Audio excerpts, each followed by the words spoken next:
mi fuerza, mi poder, y mi tesoro quieres ser, eres todo para mí. Estos últimos miércoles entonces se ha estado estudiando sobre las distintas parábolas que contiene la Biblia. Vamos a continuar con las parábolas. Hoy me toca enseñar entonces la parábola de las 10 vírgenes, la cual se encuentra en Mateo, capítulo 25, versículo 1 al 13. Les pido, mis hermanos, si pueden abrir sus Biblias entonces en Mateo 25, 1 al 13.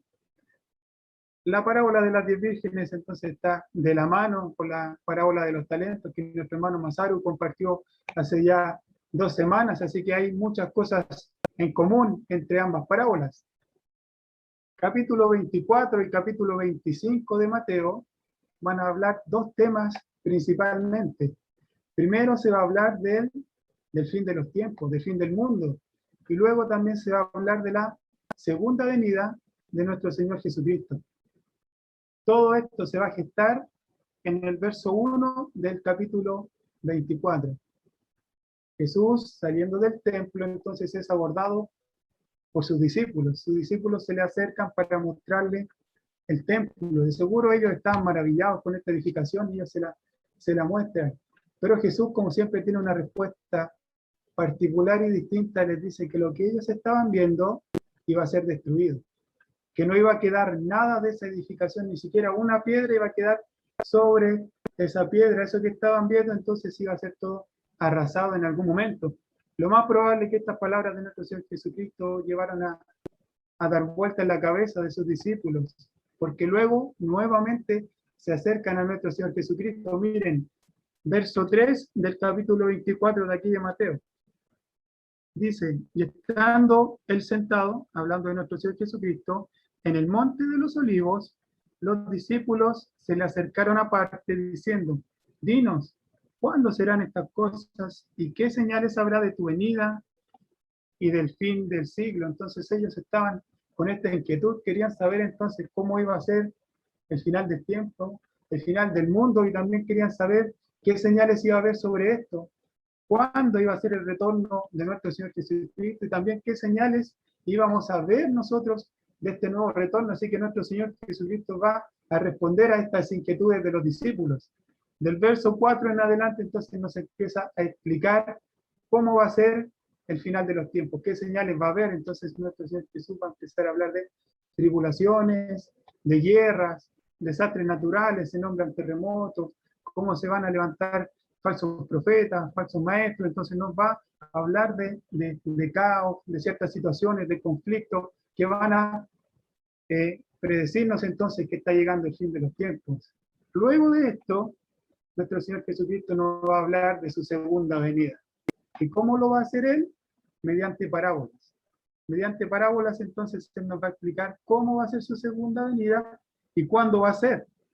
La primera de estas parábolas entonces la encontramos a finales del capítulo 24, del verso 45 al 51, la parábola del siervo fiel y del siervo infiel. Entonces en esta parábola el siervo infiel va a asumir que el amo se va a retrasar indefinidamente, así que va a actuar de una forma infiel. Va a llegar inesperadamente el amo, lo va a sorprender y entonces dice que lo va a poner en un lugar donde hay lloro y crujir de dientes. Luego de esta parábola viene la parábola que vamos a tocar en esta tarde, la parábola de las 10 vírgenes, donde vamos a ver cómo la llegada del esposo se toma con un retraso y no se está preparado para eso. Luego de esta parábola viene la parábola de los talentos, la parábola entonces que nos compartió nuestro hermano Masaru hace ya 2 semanas, donde se nos enfatiza que tenemos que ser fieles en lo que Dios nos ha entregado, porque cuando Él vuelva nos va a pedir cuentas entonces sobre eso que Él nos dio. Luego de eso, continuando la parábola de los talentos, viene el juicio de las naciones. En sí, no es una parábola, pero sí está catalogada muchas veces, clasificada como parábola, ya que va a seguir continuando el mismo tema que es la segunda venida de nuestro Señor Jesucristo. Aquí se nos va a hablar entonces, o se nos va a enfatizar, mejor dicho, que cuando nuestro Señor Jesús venga, Él nos quiere ver generosos, quiere que mostremos amor, que si nosotros mostramos amor hacia el más pequeñito, es como si se lo estuviésemos mostrando a él. Y quienes no actúen de esa forma, quienes sean injustos, entonces van a sufrir un castigo eterno. Esas son entonces las 4 parábolas que nos muestran la segunda venida de nuestro Señor Jesucristo. Las 3 parábolas, como tales, tienen un punto en común. Primero, entonces, se hablaba de un amo que se retrasaba indefinidamente, pero llega. Luego se nos va a hablar de un esposo que se retrasa, pero llega en algún momento a la boda. Luego es el amo quien sorprende inesperadamente. Entonces hay un punto en común para estas 3 parábolas. Y es un punto en común que estaba sucediendo también cuando se escribió Mateo. Mateo se escribió más o menos a mediados del primer siglo, unos 50 años después de que nuestro Señor Jesucristo ya había partido. Nuestro Señor Jesucristo dijo, voy y vuelvo. Se tomó de manera literal, entonces ya habían pasado 50 años desde que nuestro Señor Jesucristo se fue. Había mucha gente que ya estaba perdiendo la esperanza, había gente que estaba con este conflicto pensando, ¿vendrá o no vendrá? A lo mejor ya pasó el tiempo. Entonces estaba esta duda que se estaba combatiendo entonces en Mateo. Por eso esta parábola viene a responder eso. ¿Cuándo va a venir Jesús? ¿Cómo es la forma que nosotros tenemos que estar preparados para cuando Él venga nuevamente a buscar a los cristianos, a buscar a su familia, para llevarlos al reino de Dios? Mis queridos hermanos, quienes nos están escuchando, cuando uno estudia una parábola, existen 2 formas principales para estudiarla. La primera, la más común, es leer el texto completo, mostrar la situación ficticia que aquí se está desarrollando y luego de eso pasar a interpretar y ver el significado espiritual que este pasaje tiene para nosotros. La segunda forma, que para mí en este pasaje en particular me parece mejor, es ir leyendo parte a parte el verso y a la vez ir explicando e ir interpretando, porque quiero, mis hermanos, que en cierto punto ustedes mismos sean los que hagan el nexo y la conexión entre la parábola y lo que va a suceder algún día. Quiero que ustedes mismos vayan teniendo esa visión. Por eso lo dividí este pasaje en 3 partes. Vamos a leer primero la primera parte del verso 1 al verso 5. Les pediría a mis hermanos en sus hogares me pueden acompañar en la lectura. La palabra de Dios dice así: entonces el reino de los cielos será semejante a 10 vírgenes que tomando sus lámparas salieron a recibir al esposo. 5 de ellas eran prudentes y 5 insensatas.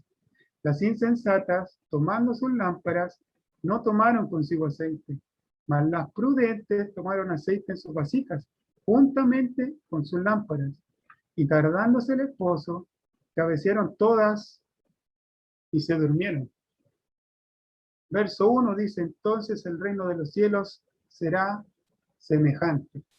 La palabra semejante ya nos está indicando que esto es una parábola. El reino de los cielos, donde iremos a morar con nuestro Padre Celestial, entonces va a ser semejante. Y aquí empieza entonces la descripción.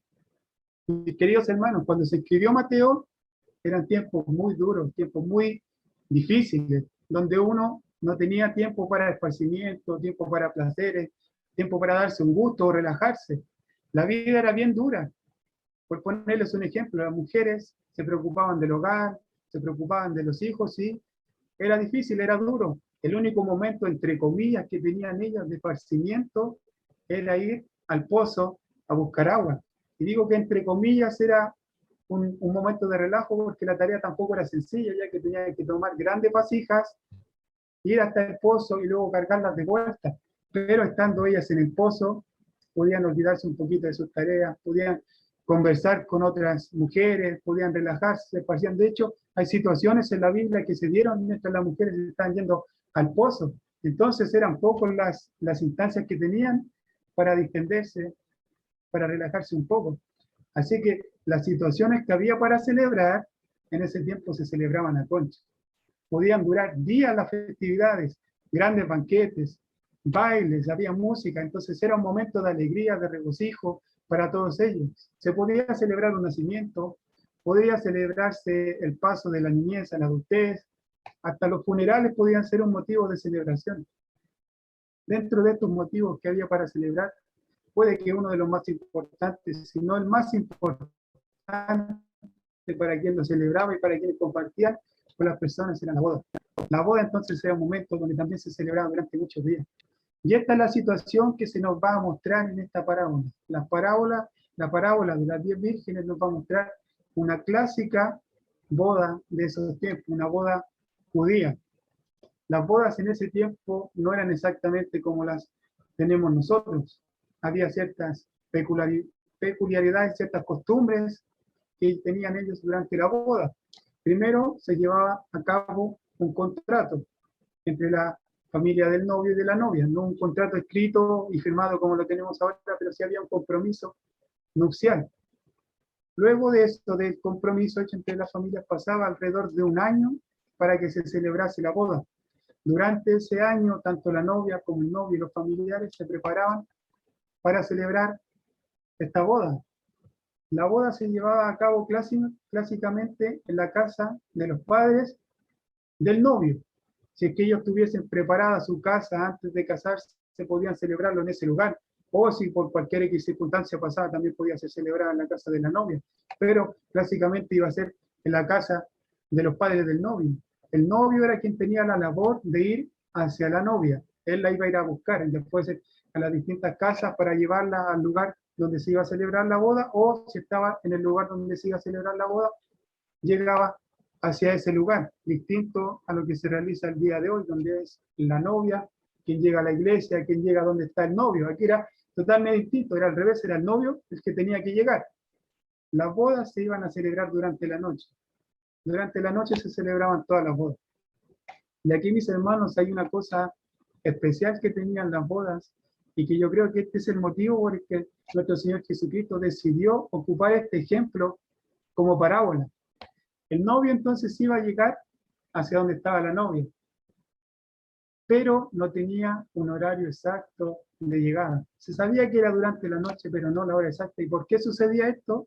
Habían distintos motivos, pero el más común era que el novio en su trayecto hacia donde la novia era atajado o recibido por distintas personas que obviamente compartían la alegría con él. Podían salir sus amigos al paso, familiares que hablaban con él, lo podían invitar a sus casas, a pasar a compartir con algo. Entonces el novio, mientras caminaba, por eso se iba retrasando, ya que tenía como escalas. Entonces la gente podía salir, más personas o menos personas del pueblo a recibirlo, y eso hacía que él se retrasase. Era sabido por todo, obviamente, que él no iba a llegar a una hora exacta. No había una hora de llegada, pero se sabía que él iba a llegar, así que hay que tener en cuenta esa situación. En el versículo 25, en el capítulo 25, perdón, en el verso 1, luego de decirnos que el reino de los cielos era semejante a 10 vírgenes, o sea, perdón, que el reino de los cielos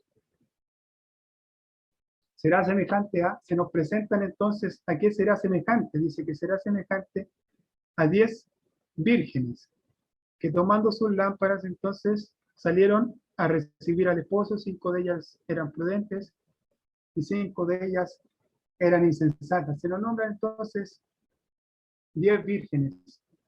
Como un paréntesis, mis hermanos, acá en el texto, en ningún momento en este pasaje se va a nombrar a la novia. Lo más probable es que la novia no es nombrada porque no es necesario especificar cuál es la novia. La novia, por lo general, esperaba al esposo con sus amigas, ella no esperaba sola. Compartían con ella, entonces la espera sus amigas. Así que cuando habla de 10 vírgenes, lo más probable es que la novia esté incluida dentro de estas 10 vírgenes. Y no se especifica cuál de ellas es la novia, porque lo importante aquí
en esta parábola? ¿Qué es lo que dice? Que estas mujeres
compartir la palabra de Dios. Espero que haya sido edificante para ustedes, Señor, mis hermanos. Para mí lo fue. Preparar este sermón, la verdad que me enseñó muchas cosas. A que sí, Dios habló primero a mi vida para que yo pudiese tratar de compartir este mensaje. Agradecido estoy de su atención, mis hermanos.